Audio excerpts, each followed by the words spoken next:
La paix ne peut pas être atteinte juste par une absence de guerre. Aujourd'hui, je vais vous partager une histoire et une leçon de vie nous partagée par Aaron Gandhi, l'un des petits-fils des Gandhi. Et cette histoire, c'est une histoire qu'il a apprise au travers un petit crayon de papier. J'aimerais partager avec vous une leçon très importante que j'ai apprise de mon grand-père lorsque j'avais 12 ans. Je pense que c'est très important parce que cela nous montre toute la violence dont nous sommes les auteurs aujourd'hui. La violence s'est développée partout dans le monde. Et si nous ne faisons rien pour changer cela, nous ne pourrons pas continuer à vivre dans ce monde. Des civilisations se sont effondrées dans le passé, ont été détruites. Et cette civilisation est aussi en train d'aller vers cette même voie de destruction. Mais cela peut être inversé. C'est ce que mon grand-père nous a enseigné lorsqu'il a découvert la philosophie de la non-violence, il y a plus de 100 ans. Il l'a pratiquée et il nous a montré comment nous pouvons résoudre nos conflits grâce à des moyens de paix. Alors la leçon que j'aimerais partager avec vous aujourd'hui est une leçon qui est venue à cause d'un petit crayon. Je rentrais de l'école, j'avais 12 ans. J'avais ce petit crayon dans ma main. Il devait faire 5 cm de long. Et j'ai pensé que je méritais un meilleur crayon. Celui-ci était trop petit pour que je puisse l'utiliser. Et sans attendre la pensée suivante, je l'ai simplement jeté. Parce que j'étais certain que mon grand-père m'en donnerait un neuf lorsque je le lui demanderais. Mais ce soir-là, quand je suis allé voir mon grand-père pour lui demander un crayon, plutôt que de m'en donner un, il m'a poussé à répondre à de nombreuses questions. Il voulait savoir comment le crayon était-il devenu petit, où je l'avais jeté, pourquoi est-ce que je l'avais jeté, et ainsi de suite. Je n'arrivais pas à comprendre pourquoi il faisait tant de chichi pour un si petit crayon, jusqu'à ce qu'il me demande de sortir et d'aller le chercher. Et j'ai répondu, est-ce une plaisanterie ? Tu n'attends pas que je sorte dans le noir pour aller chercher le crayon. Il a dit, oh si, voici une lampe de poche. Et avec cette lampe de poche, il m'a envoyé chercher ce crayon. Et j'ai peut-être dû chercher pendant 2 heures. Et lorsque j'ai finalement trouvé le crayon pour le lui ramener, il a dit, maintenant, j'aimerais que tu t'installes ici et apprennes 2 leçons très importantes. La première leçon est que même pour la fabrication d'une chose simple comme un crayon, nous utilisons beaucoup de ressources naturelles du monde. Et lorsque nous les jetons, nous jetons ces ressources naturelles du monde. Et c'est une violence contre la nature. Et la seconde leçon est que parce que dans une société opulente, nous pouvons nous permettre d'acheter ces choses en masse, nous surconsommons les ressources du monde. Et parce que nous surconsommons les ressources du monde, nous privons des gens un peu partout de ces ressources. Ils doivent vivre dans la pauvreté. Et ceci est une violence contre l'humanité. Et c'est la première fois que j'ai réalisé que toutes ces petites choses que nous faisons chaque jour, consciemment ou inconsciemment, ces choses que nous surconsommons et jetons parce que nous en avons tant que nous pouvons nous permettre de les jeter, que tout ceci s'ajoute à la violence que nous expérimentons aujourd'hui dans le monde. Ceci cause un déséquilibre entre les peuples. Et ce n'est pas seulement un déséquilibre économique, mais aussi un éventuel fil conducteur aux disparités sociales, culturelles, religieuses et toutes celles dont nous faisons l'expérience aujourd'hui. et qui donne naissance à la haine et au préjudice.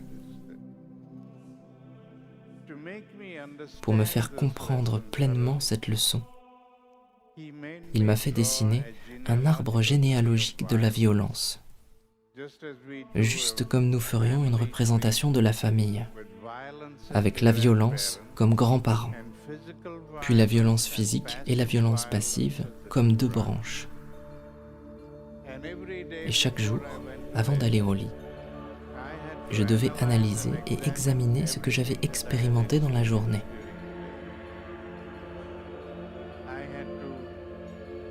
Je devais trouver mes propres faiblesses et les noter sur cet arbre. Si c'est une violence où la force physique est utilisée, ça ira dans la violence physique. Mais si c'est ce genre de choses que nous faisons chaque jour, où nous n'utilisons aucune force physique, parfois nous ne voyons même pas l'autre personne, et pourtant nos actions ou nos inactions blessent quelqu'un quelque part, cela ira dans la violence passive. Et la manière avec laquelle je devais trouver si c'était de la violence passive ou non était de me poser cette question. Si quelqu'un me faisait cette chose, me sentirais-je blessé par cela ou me sentirais-je aidé par ça? Et si j'en venais à la conclusion que cela me blesse, alors ça irait dans la violence passive. Et lorsque j'ai commencé à faire cette introspection, j'étais surpris de m'apercevoir que je pouvais remplir un mur complet de ma chambre avec des actes de violence passive. La violence physique ne grandissait pas tant que ça, parce qu'il y a une limite à ce que vous pouvez faire physiquement aux gens. Mais la violence passive est quelque chose que nous ne savons pas et que nous ne réalisons pas être en train de commettre. Lorsque j'ai recouvert tout le mur et que j'ai été si surpris de voir que je pouvais commettre tant de violences passives ou que ce monde pouvait commettre tant de violences passives, c'est là que mon grand-père m'a expliqué la connexion entre les deux. Il a dit, nous commettons de la violence passive tout le temps, tous les jours, consciemment ou inconsciemment. Et cela produit de la colère chez les victimes. Ensuite, les victimes ont recours à la violence physique pour obtenir justice. Parce que c'est ce que la justice a fini par signifier aujourd'hui. Nous avons besoin de revanche. Nous avons besoin qu'une personne paie pour ce qu'elle nous a fait. Alors la justice est la revanche. Et c'est ce qui arrive lorsque des gens sont victimes de violences passives. Ils cherchent la violence pour se venger. Et c'est là qu'il a dit, nous avons besoin de comprendre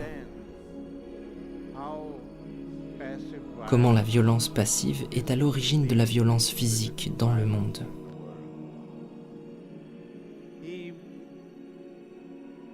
Et il a souligné le fait que c'est à cause de toute la violence à laquelle nous faisons face aujourd'hui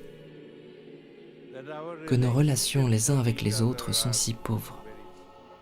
Parlons de la non-violence. Ces 4 piliers ne sont pas seulement pour la violence. Ces 4 piliers peuvent vous permettre aussi à mieux tenir dans vos relations, et aussi dans vos connaissances entre hommes, entre humains, bien sûr. Ces piliers vous épargneront des attaques des personnes intolérantes, des attaques des personnes violentes et des attaques de toutes formes qui peuvent vous parvenir. Et c'est quoi ces 4 piliers?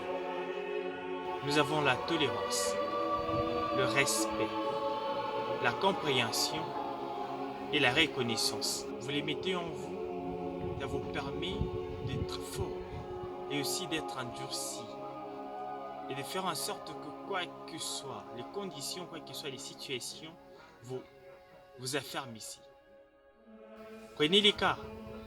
Une personne qui est violente, qui vient vers vous. Une personne insultante aussi grossière, qui vient vers vous, vous attaquer. Pensant que vous serez aussi grossier, appliqué à ces insultes, question de vous faire passer pour quelqu'un de mauvais. Mais vous tolérez cela. Vous comprenez, vous gardez silence. Par respect de cette personne, bien sûr. Cela fera de vous une personne différente et aussi la personne la mieux instruite que celle qui vous a attaqué. Ainsi, ça vous immunisera et ça vous évitera certains malaises et aussi certains problèmes de la société. Vous savez que, avec la non-violence, vous ne vous rendez pas faible. Parce qu'il y a certaines personnes qui penseront quand vous êtes non-violent, vous êtes faible, mais non. Vous êtes fort. Déjà que la vie ne demande que la force. La force n'est pas seule physique, mais la force est celle mentale, celle psychique, et celle qui vous épargnera toute forme de nuisances. Et ces nuisances-là, qui seraient du mental. Et cette leçon, j'espère qu'elle vous a aidé, qu'elle vous a fortifié, qu'elle vous a quand même affermi, vous a permis à faire en sorte que vous soyez des personnes, que vous soyez parmi ceux qui luttent pour la non-violence. On a appris qu'il y avait la violence passive et la violence physique.